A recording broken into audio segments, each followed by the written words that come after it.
তারা শোন, আমাদের কোম্পানিতে চাকরি করতে হলে তাকে প্রথমত সবচেয়ে বেশি কিপটামি শিখতে হবে।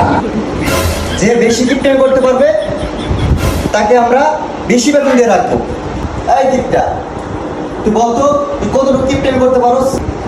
বস, আমি এসএমএস করার সময়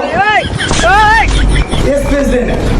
আরে বস, ওটা তো কিছুই না। আমারটা বলে বল, ঘুমের সময় বস এক নাক বন্ধ করে ঘুমায়,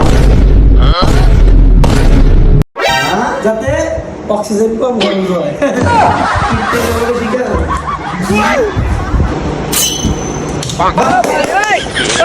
তোদের কিপটামি দেখে আমি ইমপ্রেস হয়েছি। আজকে থেকে তোদের দুজনের চাকরি কনফার্ম, কিন্তু একটা শর্ত আছে। তোদের স্যালারি হবে 5,000 টাকা। ওকে, সেই 5,000 টাকার স্যালারিটা হবে থিওরিক্যাল স্যালারি। তোরা ভাববি মনে মনে স্যালারি পাইতেছস, আমি ভাববো মনে মনে স্যালারি দিচ্ছি।